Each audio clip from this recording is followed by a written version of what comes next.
Hi everybody, welcome back to Storytime. I'm very excited because this term we are going to be reading a new book. It's called Harry Potter and the Chamber of Secrets. I'm sure that a lot of you know which book this is, however a lot of you might not have read it. So we thought this is the perfect opportunity to end this academic year with a great book and a great unit. So today we are going to read chapter 1 together, okay? So chapter 1 is called The Worst Birthday, okay? So let's begin. Not for the first time, an argument had broken out over breakfast at number 4 Privet Drive. Mr. Vernon Dursley had been woken in the early hours of the morning by a loud hooting noise from his nephew in Harry's room.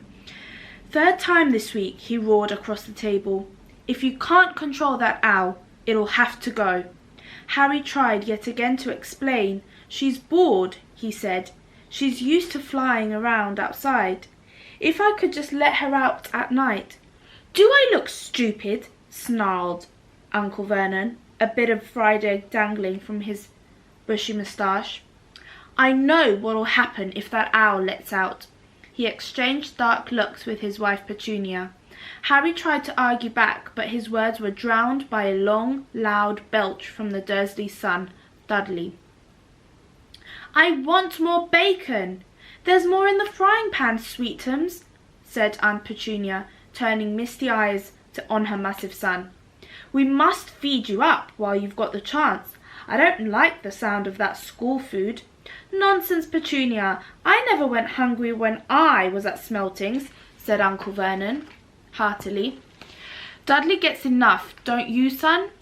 Dudley, who was so large his bottom drooped over either side of the kitchen chair, grinned and turned to Harry. "Pass the frying pan." "You've forgotten the magic word," said Harry irritably. The effect of this simple sentence on the rest of the family was incredible. Dudley gasped and fell off his chair with a crash that shook the whole kitchen. Mrs. Dursley gave a small scream and clapped her hands to her mouth. Mr. Dursley jumped to his feet, veins throbbing in his temples. "I meant please," said Harry quickly. "I didn't mean—" "What have I told you?" thundered his uncle, spraying spit over the table. "About saying the M word in our house. But How dare you threaten Dudley?" roared Uncle Vernon, pounding the table with his fist. I warned you I will not tolerate mention of your abnormality under this roof." Harry stared from his purple-faced uncle to his pale aunt, who was trying to heave Dudley to his feet. "All right," said Harry, "all right." Uncle Vernon sat back down, breathing like a winded rhinoceros and watching Harry closely out of the corners of his small, sharp eyes. Ever since Harry had come from the summer holidays, Uncle Vernon had been treating him like a bomb that might go off at any moment because Harry wasn't a normal boy. As a matter of fact, he was as not normal as it possibly was. Harry was a wizard fresh from his first year at Hogwarts of witchcraft and wizardry. And if the Dursleys were unhappy to have him back for the holidays, it was nothing to how Harry felt. He missed Hogwarts so much it was like having a constant stomachache. He missed the castle with its secret passageways and ghosts, his lessons, though perhaps not Snape the potions master, the post arriving by owl, eating banquets in the Great Hall, sleeping in his 4-poster beds in the Tower dormitory, visiting the gamekeeper Hagrid in his cabin in the grounds next to the Forbidden Forest, and especially Quidditch, the most popular sport in the wizarding world. 6 tall goalposts, 4 flying balls, and 14 players on broomsticks. All Harry's spellbooks, his wand, robes, cauldron, and top-of-the-range Nimbus 2000 broomstick had been locked in a cupboard under the stairs by Uncle Vernon the instant Harry had come home. What did the Dursleys care if Harry lost his place in the house Quidditch team because he hadn't practiced all summer?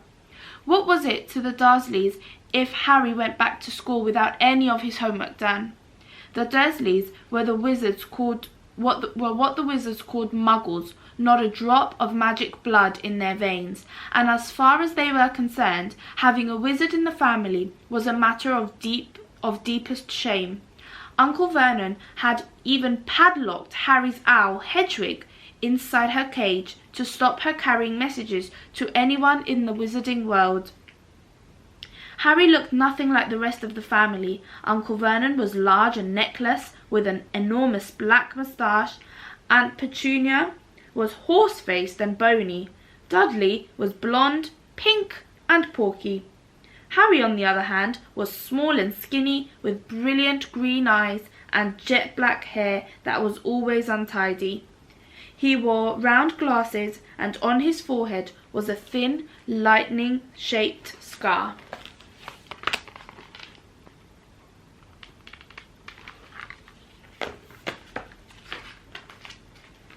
It was this scar that made Harry so particularly unusual, even for a wizard.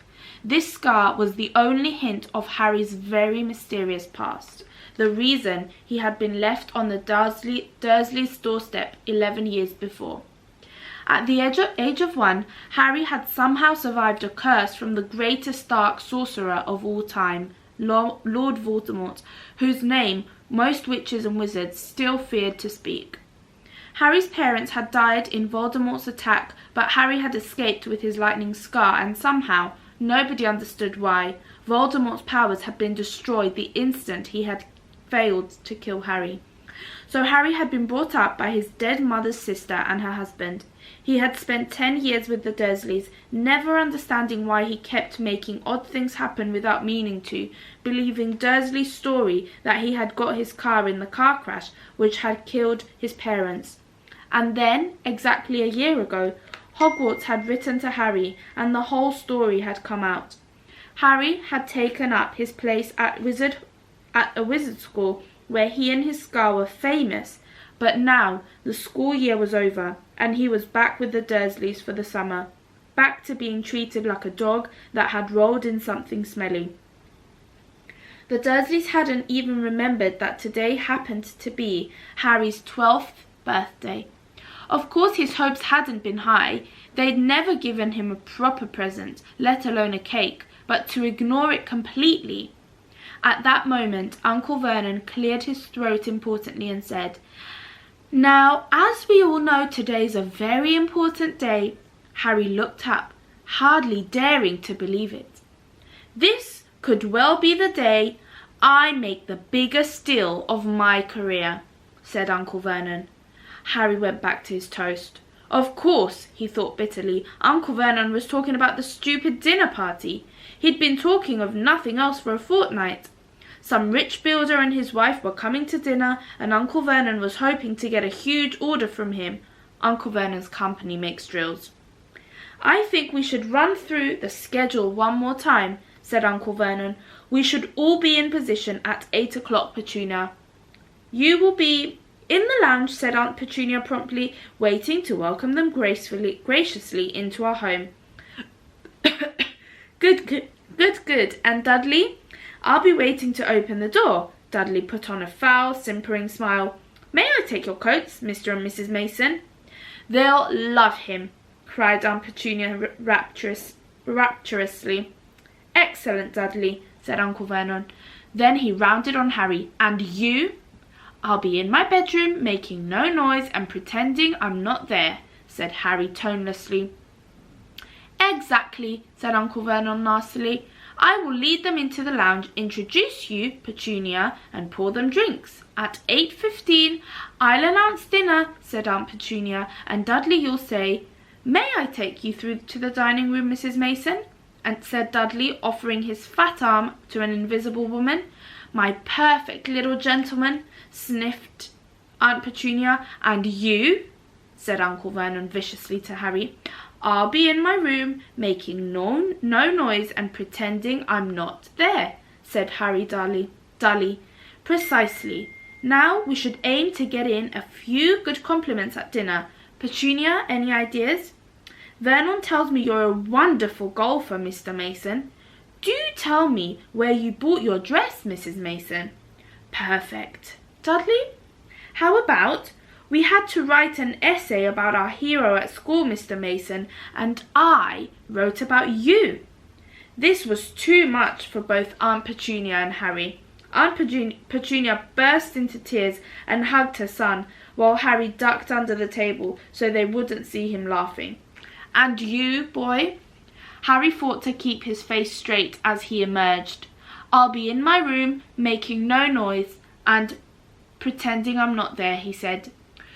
Too right you will, said Uncle Vernon forcefully. The Masons don't know anything about you, and it's going to stay that way. When dinner's over, you take Mrs. Mason back to the lounge for coffee, Petunia, and I'll bring the subject round to the drills. With any luck, I'll have the deal signed and sealed before news at 10. We'll be shopping for a holiday home in Mallorca this time tomorrow. Harry couldn't feel too excited about this. He didn't think the Dursleys would like him any better in Mallorca than they did in Privet Drive. Right, I'm off into town to pick up the dinner jackets for Dudley and me, and you, he snarled at Harry, you stay out of your aunt's way while she's cleaning.